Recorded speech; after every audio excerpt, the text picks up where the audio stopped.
Hey guys, Captain Alex Mason here. Today,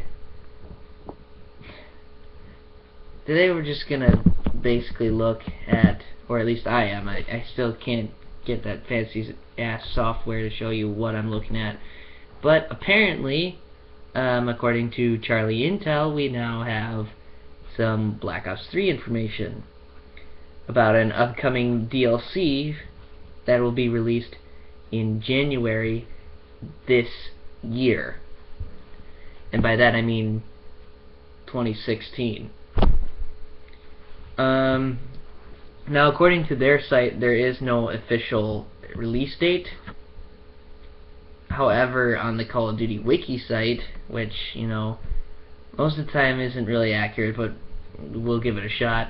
According to their sources, they say that this will be released sometime in January 28th, I think? Let me look.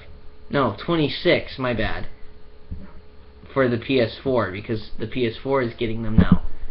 Now, as you guys know, I don't really usually care much about the multiplayer maps, unless they have Easter eggs, of course. But this map, this new Zombies map in particular, actually caught my interest. Especially considering that I'll be going to a country somewhat relevant to this one. So the German, it's a German map, and it's called Der Eisendrachen. I hope I'm pronouncing that right. Which translates to the Iron Dragon. And again, this is another real-world place. I kid you not. According to this, and I even double-checked this by looking up pictures generally relevant to the image that they promote in this promotional picture, to the Hohenwerfen Castle in Werfen Salzburg in Austria. Now, as from the image that I can see here, you guys could probably look at this in the wiki page. I'll probably put a link in the description. Oh, you've got to be kidding me. Oh, why Treyarch?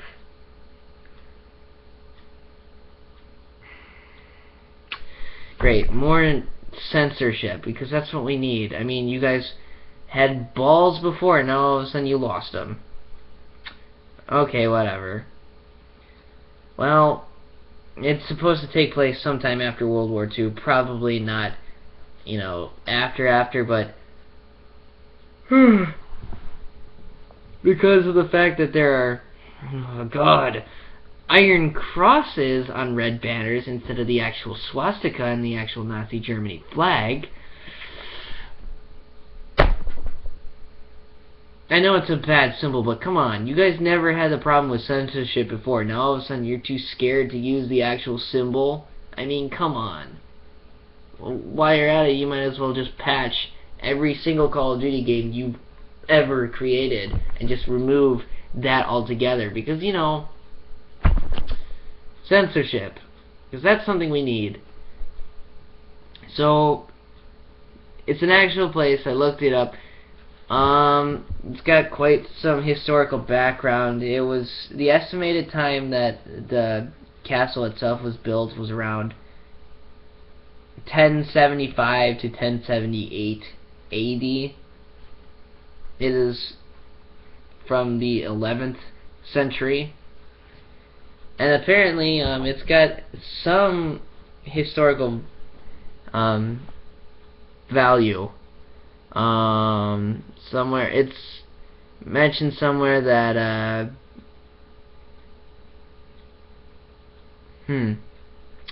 was used as a military base and a hunting retreat. It was eventually turned into a fortress. I'm reading. It was also used alternatively as a state prison. That's kind of interesting. And therefore had a somewhat sinister reputation. Prison walls. Wow.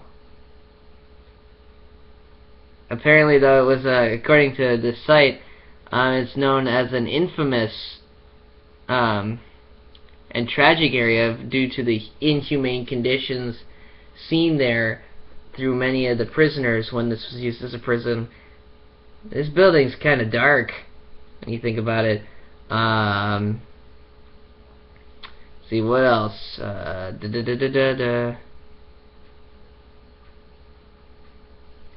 saw it mentioned somewhere else. 1931, the fortress since 1898 was owned by Archduke Eugen of Austria. I probably didn't even pronounce it right. Was again damaged by a fire, and though largely restored, finally had to be sold to the Salzburg Reichsgau administration in 1938. Further reading suggests that this was later, after World War II, was used as a training camp by the Austrian Rural Police Force up until 1987. Since then, it has been enlarged, renovated several times, functions as an adventure castle for visitors, so it's a tourist attraction.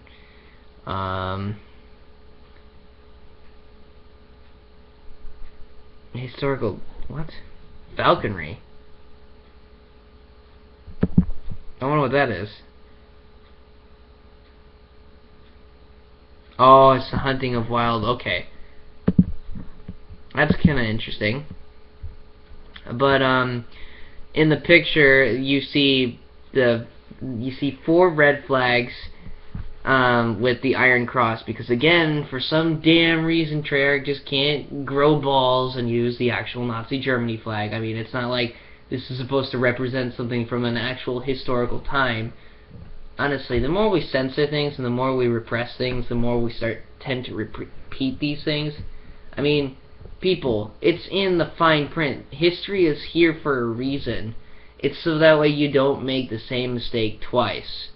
You're censoring most of that stuff, you're damn right, well, you better be damn sure you don't repeat yourself, which, who are we kidding, you will anyway.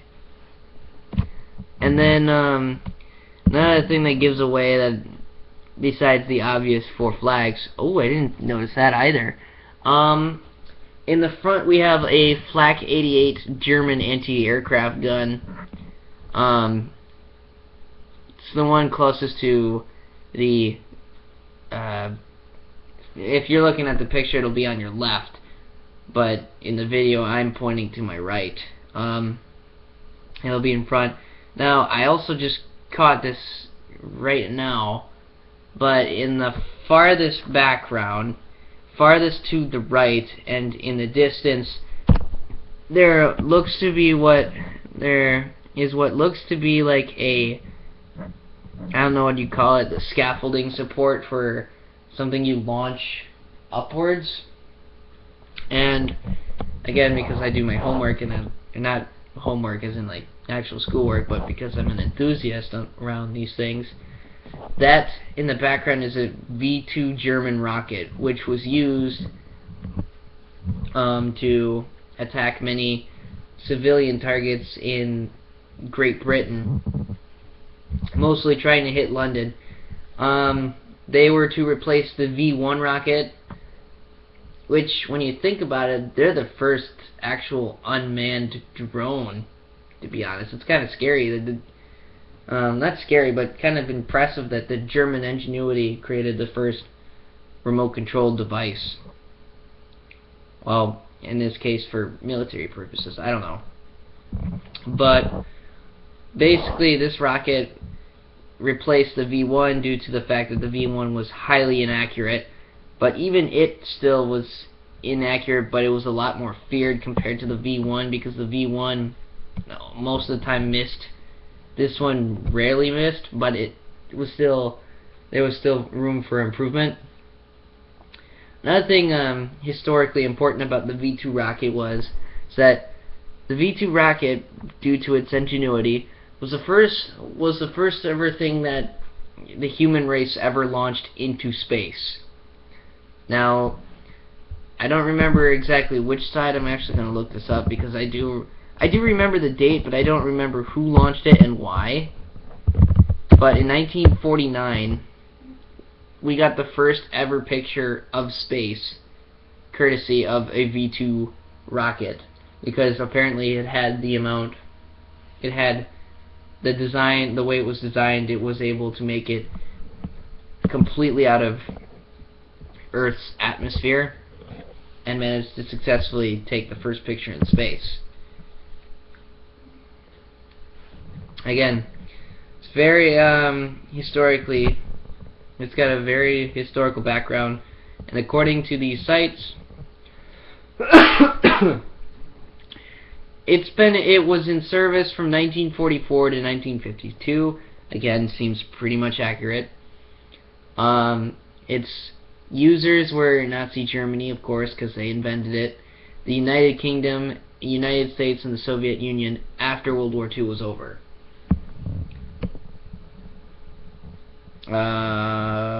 Post-war use. There we go. Oh no, my mistake. I said 49, it was 46. My bad. I know it was the first picture to take in space. So, this is now like the time of the Cold War. In the United States, Operation Paperclip recruited German engineers and Special Mission V2 transported to the captured V2 parts to the United States. I'm reading this directly from the article. I'm not even going to bother trying to make my own abridged version. At the close of the Second World War, over 300 rail cars filled with the V2 engines, fuselages, propellant tanks, gyroscopes, and associated equipment were brought into the rail yards in Las Cruces, I don't know how to pronounce that, Mexico, so they could be placed on trucks and driven to the White Sands proving grounds, also in New Mexico. That's my new clock in my room. It makes noise whenever an hour has passed. In addition to the V2 hardware, the U.S. government delivered German mechanization units for the V2 guidance, navigation, and control systems, as well as for advanced development concept vehicles, to the U.S. defense contractors for analysis. In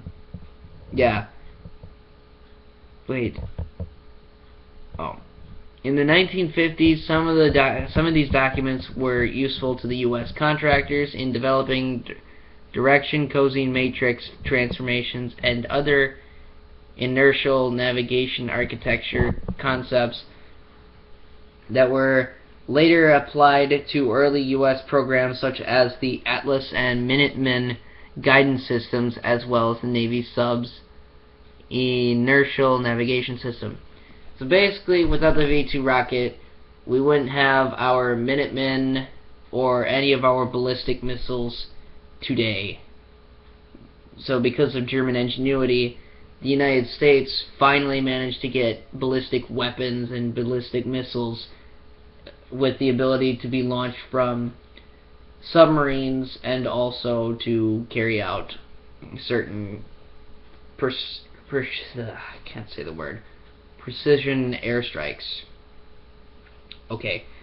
A committee was formed with the military and civilian scientists to review payload proposals for the reassembled V2 rockets. This led to an electric array of experiments that flew on V2s and paved the way for American manned space exploration. Devices were sent aloft to sample the air at all levels to determine the atmospheric pressures and to see what gases were present. Other instruments measured the level of cosmic radiation. Only 68% of the V2 trials were considered successful. The supposed V2 was launched on May 29, 1947, landed near Juarez, Mexico, and was actually a Hermes B-1 vehicle.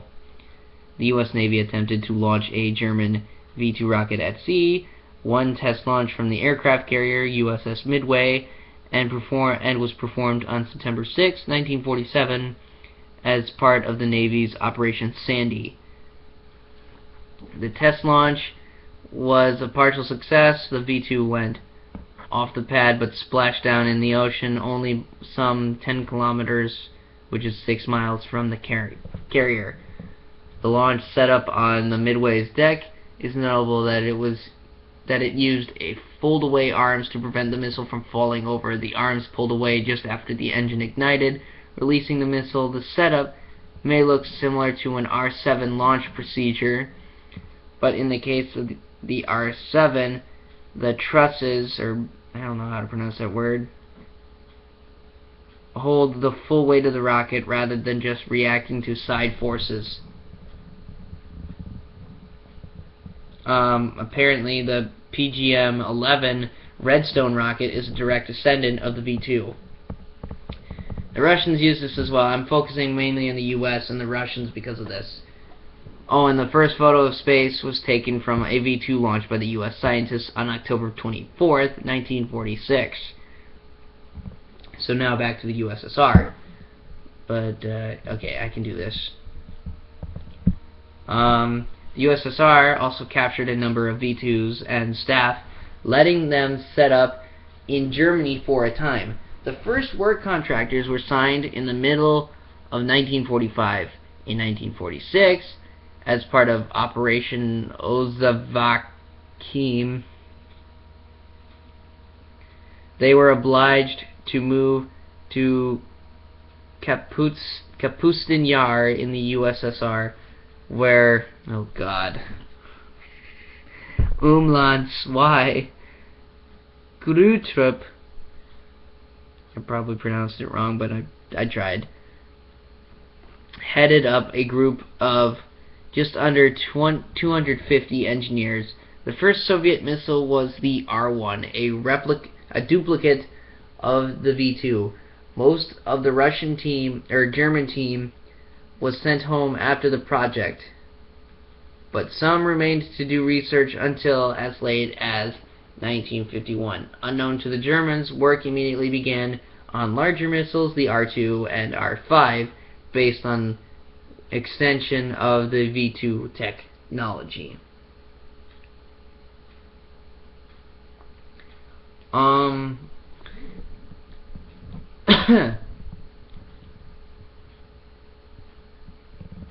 I'm kind of just looking around.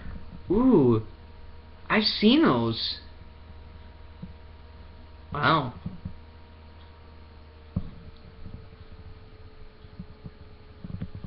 I want to see if there's any that I've actually seen before. Oh, okay, I saw that one. That was when I went to DC. Okay. Another thing, in case you still don't know what I'm talking about, if you guys have seen or have played the Black Ops mission Project Nova, or a Black Ops Declassified mission, I don't remember what it was, but I know you kill the protege of Dr. Friedrich Steiner. The V-2 rockets are present there, and according to the Black Ops timeline, the V-2 rockets were the recommended tool to disperse the Nova 6 chemical weapon, which was supposed to hit Moscow, Washington, D.C., some other places in the United States to try and end the war in an Axis victory, but obviously didn't, and so on and so forth. But back to the map. According to this information, it looks like this will be taking place sometime during winter.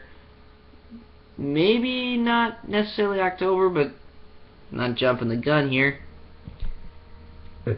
Apparently, according to the wiki, the characters will be Corporal Tank Dempsey from World War I, Sergeant Nikolai Belinsky from World War I, Captain Takeo Masaki, World War I, and Major General Edward Richtofen from World War I. Now, as of now, we don't necessarily have a date yet, and So, and a lot of other things. I really can't wait for that information to come out, though, because I really want to know what is going on now. Hopefully, though, this will be the last time they keep messing up the goddamn storyline, because, I mean, as much as I'd like seeing, like, them going back to a World War II setting, they should, if they're gonna go back, the least they should do, the least they can do at least, is stop with the censorship. The censorship isn't necessarily necessary. I know, that didn't make sense, I said it twice. In a US version, maybe in the German version, maybe, but not in the US version. I mean, come on. We had no problem, you had no problem showing this before.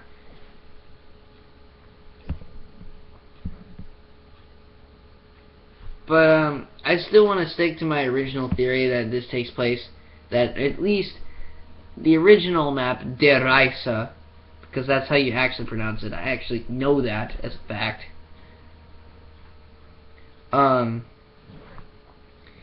If you looked at the calendar of all the maps, you notice that there are certain dates that were circled.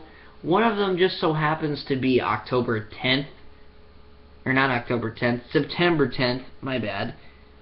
Which also, conveniently enough, is the same time that the map Verrückt, that one's a little harder to pronounce, but Verrückt, I don't know, takes place, which again was in 1945. 8 days after World War II ended. Yeah, 8 days. I had to kind of double check to see if I was doing my math right. But, obviously, because I still don't own a PS4, I can't play it. And no, I will not buy a PS3, because then I can't play the Giant.